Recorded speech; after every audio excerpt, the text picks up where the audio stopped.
93.5 red FM पे New York radio festival 2015 का best innovation and best narration category में awarded show एक कहानी ऐसी भी सीजन 3 प्रवीण के साथ।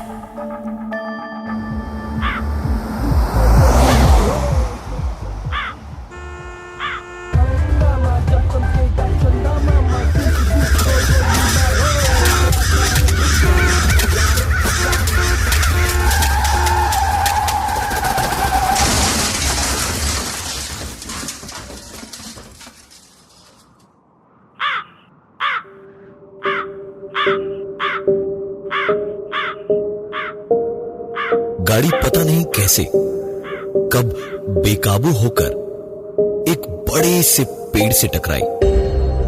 इतनी तेज आवाज थी उस एक्सीडेंट की जिससे कान के पर्दे फट जाए।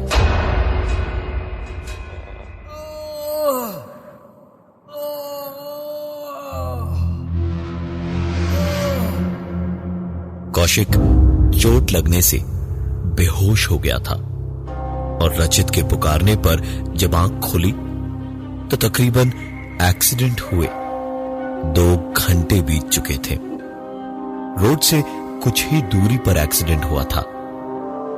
गाड़ी और कौशिक का हाल तो बुरा था ही। रचित को कुछ खास चोटें नहीं आई थी, पर साथ में आया हुआ विशाल अभी तक बेहोश था। खून भी उसका काफी बह चुका था। मोबाइल नेटवर्क किसी का नहीं चल रहा था और उन्हें वहां से निकलने का कोई रास्ता नजर नहीं आ रहा था। कौशिक उठा, पर अभी भी उसे चक्कर आ रहे थे। इतना दर्द था उसके पूरे बदन में कि उससे खड़ा नहीं हुआ जा रहा था। रचित को विशाल के पास वहीं छोड़कर किसी तरह लड़खड़ाता हुआ कौशिक रोड तक गया और देखा तो दूर दूर तक किसी तरफ से भी कोई भी गाड़ी आती दिखाई नहीं दे रही थी। कौशिक वापस पलटा तो दूर खेत के बीच में एक छोटा सा मकान उसे दिखाई दिया। कौशिक ने वापस जाकर रचित के साथ मिलकर विशाल को अपने कंधे पर उठाया और उस मकान की ओर जाने लगा। काफी दर्द था और चोटें भी लगी थी, लेकिन दोस्त की जिंदगी खतरे में थी। गन्ने की ऊंची फसलों के बीच से होते हुए कौशिक विशाल को कंधे पर उठाए हुए उस मकान तक पहुंचा तो देखा ऊपर के कमरे में बत्ती जल रही थी। कौशिक ने रचित को वहीं रुकने का इशारा किया और आगे बढ़कर दरवाजे को खटखटाया और कहा, कोई है? कोई है इस घर में? हमारे दोस्त का एक्सीडेंट हो गया है, थोड़ी मदद मिलेगी? अरे कोई है? पलटकर जब कोई जवाब नहीं आया तो कौशिक ने फिर से दरवाजे को खटखटाने के लिए दरवाजे पर अपने हाथ से मारा ही था तो दरवाजा हल्का सा खुला। कौशिक अंदर घुसा और पुकारता हुआ अंदर की ओर चला गया। कोई है? अरे कोई है क्या इस घर में? हेलो हेलो भाई साहब, हेलो कोई है? बाहर खड़े रचित ने सीढ़ियों की रेलिंग के सहारे विशाल को बैठाया और पसीना पोंछते हुए अपनी छोटी मोटी खरोंचों को देखने लगा। जब तकरीबन 10 मिनट के बाद उसे याद आया कि कौशिक को अंदर गए हुए बहुत वक्त हो गया है, लेकिन न वो बाहर आया और न ही उसकी कोई आवाज सुनाई दे रही थी। रचित ने विशाल को पलट के देखा। उसकी सांसें चल तो रही थी, पर गुजरते वक्त के साथ हालत उसकी बहुत खराब होती जा रही थी। रचित उस घर के अंदर इस बार कौशिक को पुकारता हुआ गया। कौशिक, कौशिक, कौशिक, कौशिक! घर थोड़ा गंदा था। लग रहा था जैसे कुछ हफ्तों से खाली ही था। जगह जगह मकड़ी के जाले और धूल जमी थी। एक अजीब सी खामोशी थी पूरे मकान के अंदर। एक के बाद एक सारे कमरे चेक किए, सब वैसे ही गंदे से धूल से भरे थे। ऊपर जाती सीढ़ियां लकड़ी की बनी थी। एक एक करके चरमराती उन लकड़ी की सीढ़ियों पे रचित चढ़ते हुए यही कोशिश कर रहा था कि आवाज थोड़ी कम हो, लेकिन हर सीढ़ी पर आवाज थोड़ी ज्यादा ही हो रही थी। आखिरी सीढ़ी चढ़कर रचित ने पलट के पीछे सीढ़ियों को एक नजर देखा और एक बार फिर कौशिक को आवाज लगाते हुए एक कमरे का दरवाजा खोला।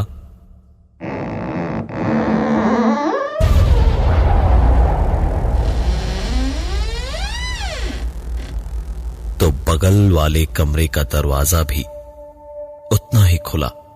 रचित पलटा और उसने जैसे ही उस दरवाजे की ओर देखा तो एक चेहरा अंदर से झांक कर तुरंत वापस कमरे के अंदर चला गया। कौशिक! कौशिक! कौशिक कौशिक की आवाजें लगाता हुआ रचित उस कमरे में घुसा और देखा कमरे में घना अंधेरा था। कुछ भी दिखाई नहीं दे रहा था। रचित ने जेब से मोबाइल की लाइट जलाकर देखने को अपना फोन निकाला ही था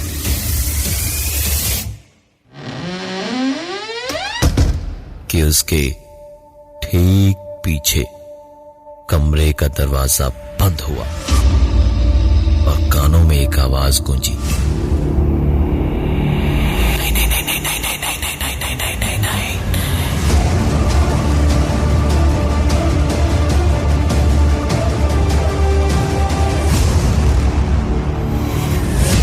हमें अंधेरा ही पसंद है। रचित चिल्लाया। कौन है? कौशिक? तू है क्या? मजाक छोड़ यार। टाइम पे हॉस्पिटल नहीं पहुंचे तो विशाल मर जाएगा भाई, विशाल मर जाएगा। रचित ने इतना कहते कहते अंधेरे में देखने की कोशिश की तो कुछ भी साफ दिखाई नहीं दिया। कुछ कदम दीवार पे स्विच ढूंढने आगे बढ़ाए तो किसी छोटी सी स्टूल जैसी चीज से उसका पैर टकराया और कुछ भारी भरकम गिरने की आवाज हुई। किसी भी चीज की परवाह किए बगैर रचित ने फोन की टॉर्च जलाई तो टॉर्च जलते ही किरकिराकर बंद हो गई। अब मोबाइल की स्क्रीन की ही लाइट थी और उसी रोशनी में देखा तो सामने एक स्टूल गिरा हुआ था जिस पे रखा हुआ रिकॉर्ड प्लेयर भी नीचे गिरा था। उठाकर बड़े एहतियात से स्टूल रखा और उस पे रिकॉर्ड प्लेयर को रखा और उसके बाद वापस मुड़कर मोबाइल की रोशनी में ही रूम में चारों ओर देख ही रहा था जब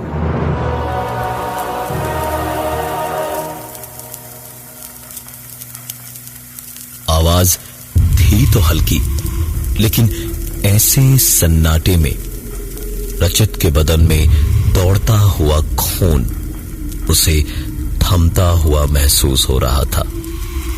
रचित धीमे धीमे डर के घूंट निकलता हुआ पीछे वापस पलटा तो मोबाइल की रोशनी में साफ साफ देख पा रहा था कि कोई रिकॉर्ड नहीं था, लेकिन स्टूल पे रखा हुआ ग्रामोफोन प्लेयर अपने आप चल रहा था। रचित एक ही पल में पसीने से तरबतर था।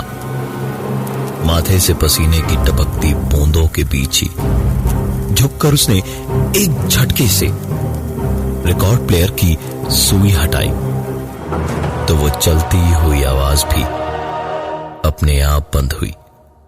कुछ देर खड़े खड़े रचित बस उस घूमते हुए प्लेयर और उसकी उठाई हुई सुई को देखता रहा और फिर जब कुछ भी नहीं हुआ तो रचित का खून दोबारा दौड़ने लगा और वो पलटकर कमरे को मोबाइल की रोशनी में देखने की कोशिश करने लगा, लेकिन कमरा काफी बड़ा था और रोशनी बहुत कम।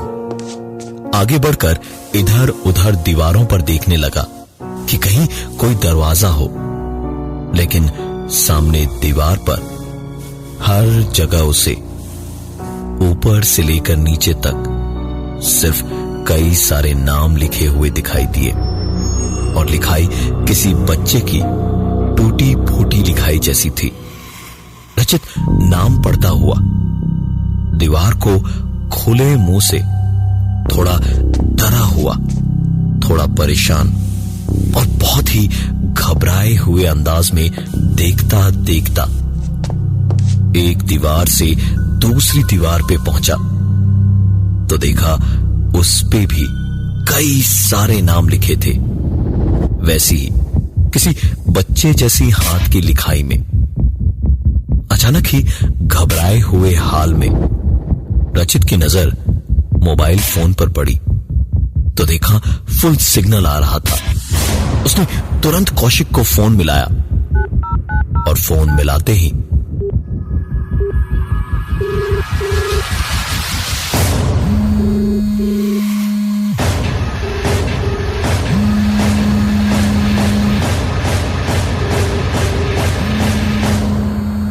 रचित को अपनी जिंदगी में इतना बड़ा झटका शायद ही कभी लगा हो। उस कमरे में भी एक फोन बज रहा था। पता नहीं क्या सोचा कि रचित ने फोन को काटा नहीं, फोन बजता जा रहा था और कमरे में ही दीवार में बनी अलमारी से फोन के वाइब्रेट करने की आवाज आ रही थी।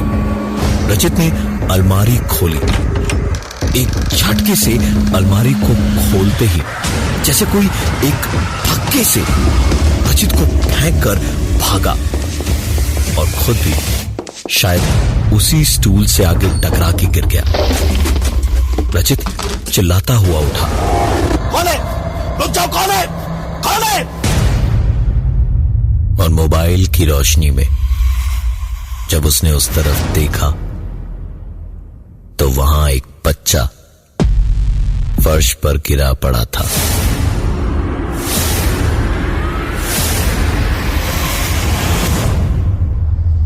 रचित के चेहरे पर अचानक ही डर की जगह फिक्र दिखाई दे रही थी।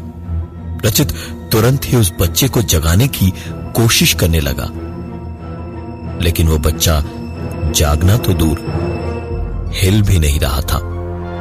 रचित ने उस बच्चे को जगा पाने की कोशिशों में ध्यान ही नहीं दिया कि कोई एक एक कदम फेंकता हुआ ठीक उसके पीछे आके कब खड़ा हुआ और बोला, अंकल रहने दो, मैं नहीं उठूंगा क्योंकि मैं तो मर चुका हूं ना।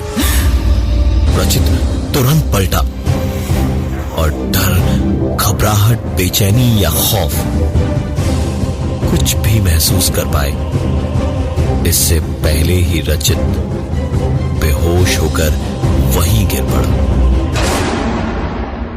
रचित एक ही पल में इतना डर गया था कि तुरंत ही बेहोश हो गया।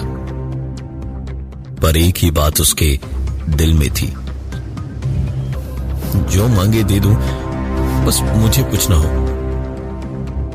बेहोशी में रचित को अपना नाम धीमे धीमे सुनाई दे रहा था।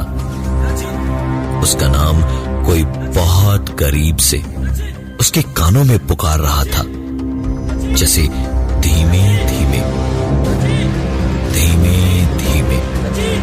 रचित को पुकारती हुई आवाज साफ होती गई और आखिरकार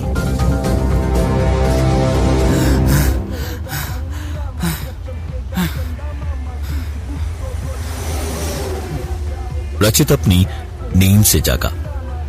गाड़ी में पीछे की सीट पर बैठे हुए रचित सो गया था, लेकिन नींद टूटी तो रचित ने अपने दोनों तरफ देखा।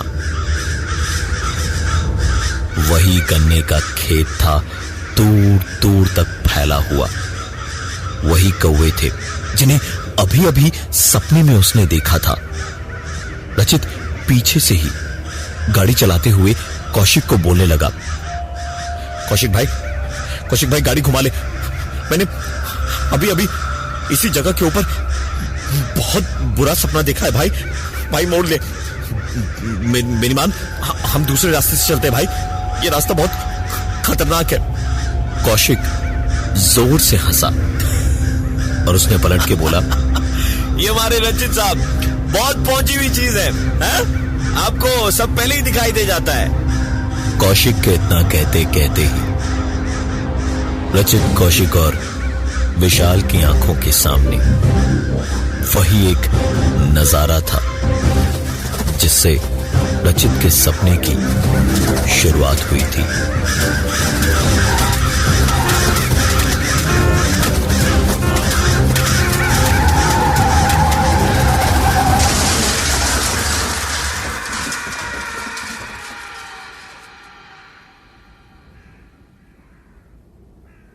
कौशिक अपनी बात पूरी कर पाए उससे पहले ही गाड़ी का सचमुच एक्सीडेंट हुआ। कुछ देर बाद आंख खुली तो कौशिक उठकर रोड तक आया। कहीं मदद मिल सके ऐसी उसे कोई गाड़ी दूर दूर तक दिखाई नहीं दी। विशाल को बहुत बुरी चोटें आई थी, तुरंत ही उसे मदद की जरूरत थी। कौशिक ने इधर उधर खेत पर नजर दौड़ाई तो दूर एक मकान दिखाई दिया और रचित के लाख मना करते रहने के बावजूद वो उसे और विशाल को वहां ले गया। और वहां पहुंच के कौशिक ऊपर के कमरे में जलती हुई बत्ती को देखकर आवाजें लगाने लगा, कोई है इस घर में? हमारे दोस्त का एक्सीडेंट हो गया है, थोड़ी मदद मिलेगी? अरे कोई है? रचित की आंखें ये सुनकर चौड़ी होती चली गई, क्योंकि ये हूबहू वैसा ही था जैसा उसने अपने सपने में देखा था। उसने कहा, भाई ये घर, ये जगह और ये एक्सीडेंट सब अगर मैं पहली बार देख रहा हूं जिंदगी में, तो मुझे ये बता कि ये सब मेरे सपने में कैसे आया? मेरी बात मान, चल यहां से कौशिक, चल यहां से कौशिक, हमारी जिंदगी को खतरा है कौशिक यहाँ पे। कौशिक का तो जैसे खून ही खौल गया। उसने चिल्लाते हुए कहा, तुझे तो बस खरोंचे आई है थोड़ी सी, इसे देख, अगर तुरंत इसको मदद नहीं मिली तो मर जाएगा ये। तुझे अपने एक डरावने सपने से इतना डर लग रहा है तो चला जाए यहां से।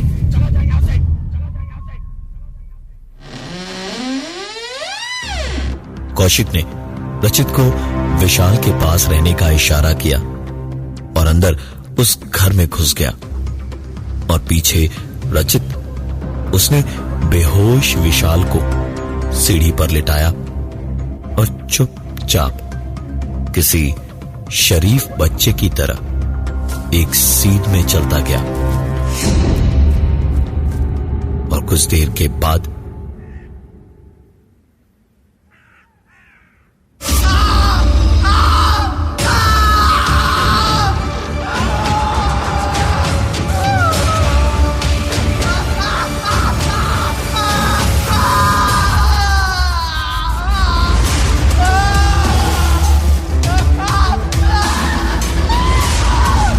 पूरे माहौल में बस कौशिक की चीखें गूंज रही थी।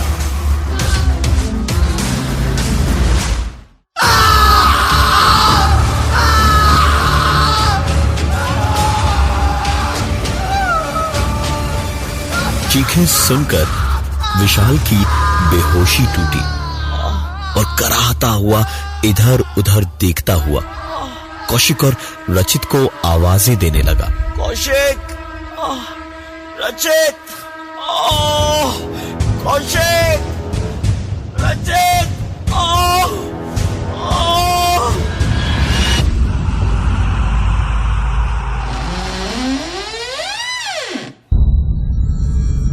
जब उस घर का दरवाजा खोला और अंदर से रचित निकला मुस्कुराता हुआ। खून से सना उसका चेहरा, हाथों में खून लगा हुआ और पागलों की तरह मुस्कुराता हंसता हुआ विशाल के पास आकर बैठा और उसने कहा, मैंने कहा था गाड़ी मोड़ दे, कहा था चला चल यहां से, कहा था मैंने, सपने में ही देख लिया कि क्या होगा, लेकिन नहीं, बहुत बड़ा लीडर समझता था अपने आप को। देख ले भाई, क्या फायदा हुआ ऐसा लीडर बनके। विशाल शायद समझ गया था कि क्या होने वाला है। उसने हकलाते हुए कहा, क्या क्या क्या बोल रहा तू? कौशिक आ गया, कौशिक आ गया। हाँ? रचित ने झुककर करीब से विशाल को देखा और उसके कानों में धीमे से कहा, मैंने कहा था यहां नहीं आना,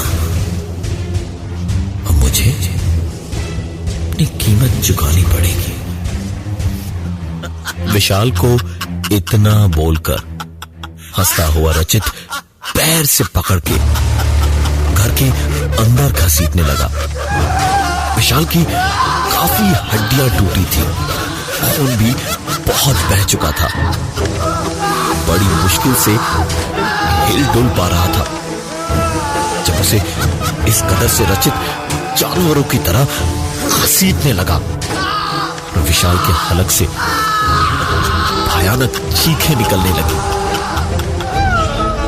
बढ़ती हुई चीखों में रचित की हंसी और तेज होती जा रही थी।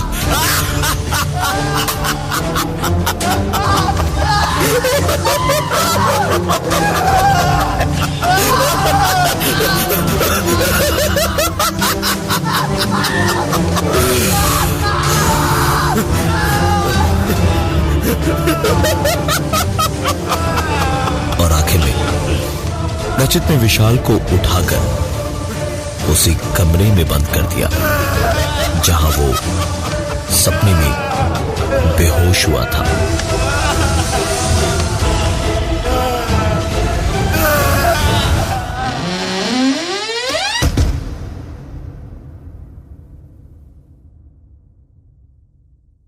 मैं जब उस वक्त बेहोश हुआ था तो बस एक ही बात थी दिल में कि चाहे जो हो जाए मैं बच जाऊं, चाहे कौशिक और विशाल ना बचें, लेकिन मैं बच जाऊं।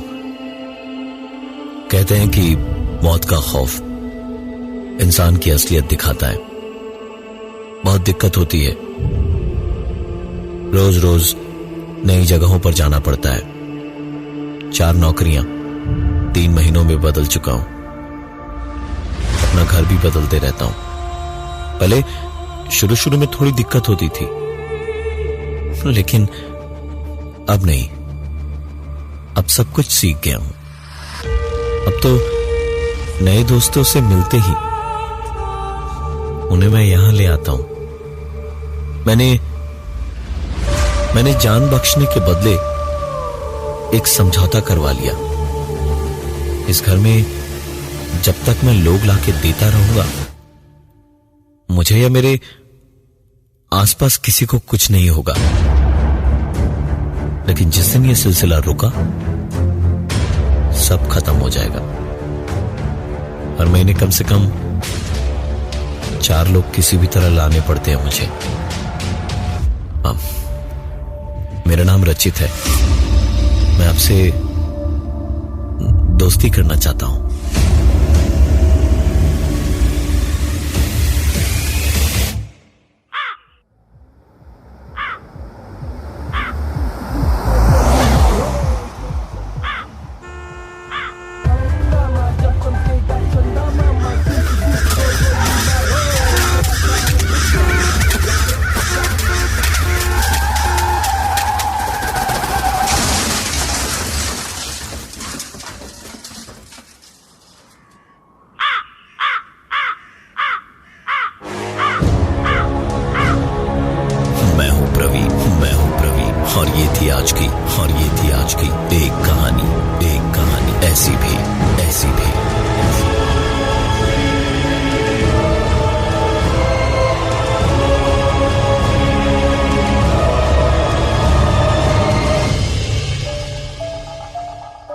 93.5 रेड एफएम पे न्यूयॉर्क रेडियो फेस्टिवल 2015 का best innovation and best narration category में अवॉर्डेड शो एक कहानी ऐसी भी सीजन 3 प्रवीण के साथ।